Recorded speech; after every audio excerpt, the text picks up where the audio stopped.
শুভ সকাল আমার প্রিয় পরিবার।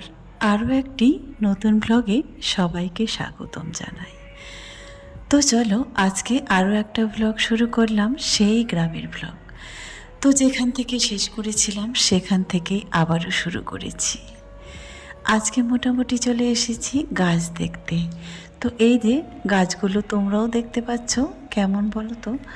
ওই যে কালকে বলেছিলাম গাছের ব্যাপারে আমার কোনো এক্সপিরিয়েন্স নেই, আমাকে নিয়ে এসেছে গাছ দেখাতে।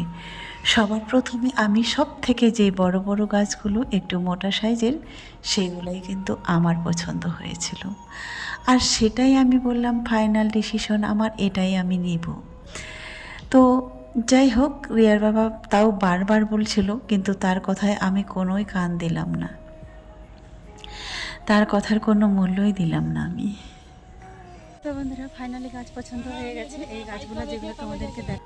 তো চলো, ওইখানে ভয়েসটা দিয়েছিলাম তো শোনা যায়নি, তো তাই আবার নতুন করে দিয়েছি। তো এই তো এখানে গাছ দেখতে চলে এসেছি, আর গাছগুলো আমার মোটামুটি পছন্দ, মোটামুটি বলতে গেলে না, মোটামুটি কি একদম খুবই পছন্দ হয়েছিল। আরও অন্য জায়গায় গিয়েছিলাম, সেটা কিন্তু একেবারে পছন্দ হয়নি, এখানে আসার পরে পছন্দ হলো। ওই তো একটু আগে বললাম যে সব থেকে পছন্দ আমার যেটা হয়েছিল বড়গুলো। পাশে কিন্তু বেশ ছোট ছোট গাছগুলো ছিল, কিন্তু সেইগুলো আমার মনে একেবারেই লাগেনি। আসলে আমি এত বোকা, তাই না? ওই যে একটু আগে বললাম রিয়ার বাবাকে অনেকবার বললো আমাকে, তার কথার আমি মূল্যই দিলাম না, তাই না? হ্যাঁ, এমনই আজকে একটা কাজ করে ফেললাম। আর এখানে এই পাশের জমিতে গরুটা বাঁধা ছিল, কি সুন্দর ঘাস খাচ্ছিল। মনে হলো তাকেও একটু ক্যামেরাবন্দি করি, তোমরাও হয়তো দেখতে পাবে, এমন একটা জায়গায় এসেছি। এই জায়গাটায় চারিদিকে শুধু সবুজ আর সবুজ, মন ছুঁয়ে গেল জায়গাটা দেখে। যদিও জায়গাটা আমার বাড়ি থেকে বেশ কিছুটা দূর, খুব দূর না, এই 4 কিংবা 5 কিলোমিটার দূরে হবে। আমারই এলাকা বলতে গেলে এটাই, আমারই বাড়ির আশেপাশে, না হলেও একটু দূরে আর কি। তো যাই হোক, চলো এখানে যে আগে ধান কেটে নেওয়া হয়েছে, তার থেকে এই ধানের যে এগুলো বেরিয়েছে, তো সেগুলোই মজা করে খাচ্ছিল বাছুরটা, আর আমি ক্যামেরা করে নিলাম। তবে মালিককে ফোন করেছে যে রিয়ার বাবা না সকালে দেখে গিয়েছিল, মালিককে ফোন করলো। গাছগুলো উপরে যাবে, গাছগুলো উপরে যাবে। তো মালিককে ফোন করলো যে আমরা চলে এসেছি, তো আপনি চলে আসেন, আমরা গাছ নিব ফাইনালি। সকালে যখন বলেছিল যে আমরা বিকেলবেলা গাছ নিতে আসব। যেহেতু রিয়ার বাবা আবার চলে যাবে, তো ওই জন্য আজকে আর কালকের মধ্যে কাজটা কমপ্লিট করতে হবে। তো সেই জন্যই আর কি তাড়াহুড়ো করে বলেছি যে আজকের মধ্যেই আমাকে দিতে হবে। ওই দাদাটাও কিন্তু তাড়াতাড়ি করে ছুটে এলো, ছুটে এসে এই তো কথাবার্তা বলছে, কোনটা নিলে ভালো হবে, কোনটা কেমন হবে, আর গাছগুলো লাগবে কি না, কতজন নিয়েছে, কেমন হয়েছে, সেই কথাগুলোই আলোচনা করছিল। তো ওই যে বললাম আমাকে নিয়ে এসেছে। তো সবার প্রথমে আমার তো বড়গুলোই পছন্দ হলো, কিন্তু এটা সত্যি আমার জানা ছিল না যে গাছ কিনলে ছোট গাছ কিনতে হয়, বড় কিনতে হয় না। এটা আমি একেবারে জানতাম না, আর জানাও ছিল না। ছোট গাছ নাকি খুব তাড়াতাড়ি লাগে, এই তো পাশে ছিল ছোটোগুলো। আমি তখন ভাবলাম মনে মনে, আচ্ছা ছোট গাছগুলোই যদি সময় নেয়, ছোট গাছগুলো যদি তাড়াতাড়ি হয়, তাহলে বড়গুলো আবার কে কিনে ভাই, আমি এটাই ভাবলাম। আর আমি জানি যে বড়গুলো লাগিয়ে দিলেই বাস তারা উপরে উঠে যাবে আর বড় হয়ে যাবে সবার আগে। তো সেটা আমি জানি আর কি, আর সবাই প্রত্যেকে কি জানে যে গাছ কিনলে ছোটোটা কিনতে হয়, কিন্তু সেই ভুলটাই আমি করে ফেললাম। আমাকে রিয়ার বাবা অনেকবার বলেছিল, যদিও বড়গুলা নিতে নেই, তো ছোটোগুলো নিতে হয়, সেগুলো নাকি আগে হয়। ওই তো আমি বায়না ধরলাম আর জিদ করলাম, সেও এক কথায় আমার কথায় রাজি হয়ে গেল। তো এবারে বলি, আসলে কিন্তু সত্যি কথা বলতে গিয়ে সব কথায় প্রায়োরিটি দিতে নেই। হয়তো আমরা অনেক সময় ভুল কথাও বলে ফেলি আর ভুল কাজও করে ফেলি, তাই না? তারা জানা শোনা সত্ত্বেও, মানে সে জানা সত্ত্বেও কিন্তু আমার কথাটাই মেনে নিল। তো কী আর হবে, দেখা যাক। তারপরে গাছগুলো তো লাগিয়েছি, তো লাগানো হবে, আর লাগিয়েছি বলতে লাগানো হবে। তো তোমরাও দেখতে পাবে, পাশাপাশি দুটো বাগান আছে, আমাদেরও লাগিয়েছিল ছোট্ট গাছগুলো লাগিয়েছে, আর আমি নিয়েছি বড়গুলো, নিব বেছে বেছে। তো দেখা যাক কী হয়। সত্যি বলতে ছোট গাছগুলোর প্রতি আমার একেবারেই গেল না নজরটা, এই বড়গুলোর প্রতি আমার নজর গেল। এই তো আমি ভাবলাম এগুলো তো একবার লেগে গেলে হয়ে গেল, তারা তো উপরে উঠে যাবে, সবার প্রথমে তো ওরাই বড় হবে, বড় যেহেতু হওয়া আছে, সেই জন্যেই আমি বড় বড়গুলোই বেছে নিলাম। এই তো গাছগুলো কি সুন্দর হয়েছে। আমি বলি তাহলে এই যে এখানে এতগুলো গাছ আছে, আমি শুধু যদি নেই আর যদি কেউ না নেয় তাহলে এতগুলো গাছ কি হবে বলো তো। না, আমি আর কারো কথায় আসে যায় না, আমি ফাইনালি বলেই দিলাম আমি বড় গাছগুলোই নিব।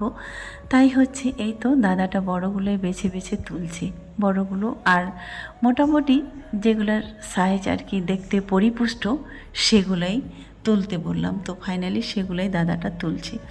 তবে গাছ অনেকগুলোই লাগবে, ওই যে 180, 200-250 মতো লেগে যাবে। প্রথমে আইডিয়া ছিল রিয়ার বাবার যে 180 হলে হয়ে যাবে।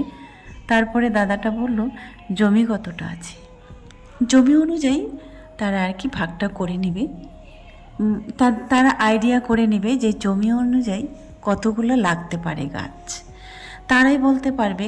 কারণ আসলে যারা যেই ব্যবসাটা করে না, নিশ্চয় তাদের সেই ব্যবসাটার এক্সপিরিয়েন্স তাদের কাছে আছে, তাই তারা বলতেও পারবে। তো বললো যে মোটামুটি 200-র উপরে লাগবে। তো বললো আপাতত এই 200-ই নিয়ে যান, তারপরে যখন লাগবে তবে কালকে কিংবা পরশুদিন আবার আসবেন। গাছগুলো মোটামুটি এক মানুষ আমাকে ছাড়িয়ে গেছে, সেই কথাটাই দাদাটা বলছিল। তবে দাদাটা বলছিল যে ঠিক এগুলোও হবে, মানে জ্বর ছেড়ে দিলে আর কোনো ভয় নেই।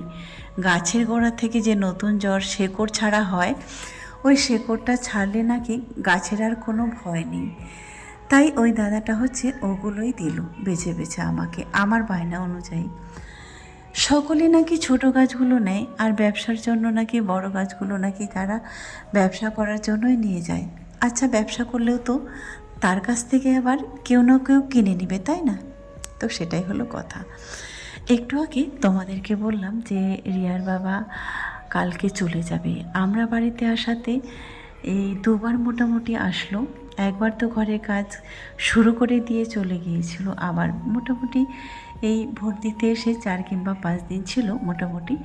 তারপরে কিন্তু আবারও সে চলে গিয়েছিল। তারপরে ওই যে তোমাদেরকে বললাম সব কাজ কমপ্লিট করে মাঝখানে আমি চলে গিয়েছিলাম আবারও মেদিনীপুরে। সব মানে বাচ্চার স্কুল খোলা আছে, স্কুল চলছে, অসুবিধা হবে সেই জন্য। আর এই যে তোমাদেরকে বললাম মোটামুটি 10 কিংবা 12 দিন থেকে আবারও এসেছি। মেন হচ্ছে এই সূত্রে এসেছিলাম। ফাইনালি আজকে আমার যে স্বপ্নটা ছিল সেই স্বপ্নটা পূর্ণ হলো। যখন আমি বাড়িতে ছিলাম তখনই স্বপ্ন দেখেছিলাম এই আম গাছগুলো কেটে এখানে ফরেস্টের বাগান লাগানো হবে, আরও একটা জায়গায় আছে সেটাও লাগানো হবে। বহুদিনের স্বপ্ন যদিও ছিল, যাই হোক সেই স্বপ্নটা পূরণ করা হয়নি আর লাগানো হয়নি।